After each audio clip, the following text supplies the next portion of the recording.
ایک شخص نے بہتر گھر خریدنے کے لیے اپنا پہلے والا گھر بیچنا چاہا۔ اس مقصد کے لیے وہ اپنے ایک ایسے دوست کے پاس گیا جو جائیداد کے خرید و فروخت میں اچھی شہرت رکھتا تھا۔ اس شخص نے اپنے دوست کو مدعا سنانے کے بعد کہا کہ وہ اس کے لیے گھر برائے فروخت کا ایک اشتہار لکھ دے۔ اس کا دوست اس گھر کو بہت ہی اچھی طرح سے جانتا تھا۔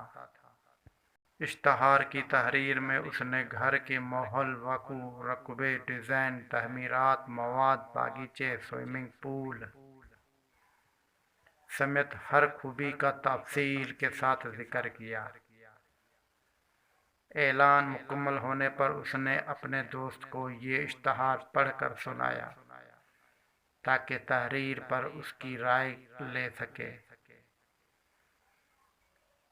اشتہار کی تحریر سن کر اس شخص نے کہا، برائے مہربانی اس اشتہار کو ذرا دوبارہ پڑھنا۔ اس کے دوست نے اشتہار دوبارہ پڑھ کر سنا دیا۔ اشتہار کی تحریر کو دوبارہ سن کر یہ شخص تقریباً چیخ ہی پڑا، کیا میں ایسے شاندار گھر میں رہتا ہوں اور میں ساری زندگی ایک ایسے گھر کی خواب دیکھتا رہا جس میں کچھ ایسی ہی خوبیاں ہوں، مگر یہ کبھی خیال ہی نہیں آیا کہ میں تو رہ ہی ایسے گھر میں رہا ہوں جس کے ایسی خوبیاں تم بیان کر رہے ہو۔ مہربانی کر کے اس اشتہار کو ضائع کر دو، میرا گھر پکاؤ ہی نہیں ہے۔ ایک منٹ ٹھہریے، مضمون ابھی پورا نہیں ہوا۔ ایک بہت پرانی کہاوت ہے کہ اللہ تعالیٰ نے جو کچھ نعمتیں تمہیں دی ان کو ایک کاغذ پر لکھنا شروع کر دو، یقیناً اس لکھائی کے بعد تمہاری زندگی اور زیادہ خوش و خرم ہو جائے گی۔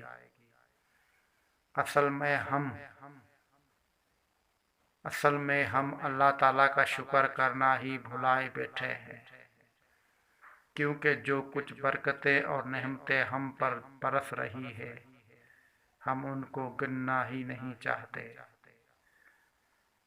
ہم تو صرف اپنی گننے چنی چند پریشانیاں یا کمی اور کوتاہیاں دیکھتے ہیں اور برکتوں اور نعمتوں کو بھول جاتے ہیں۔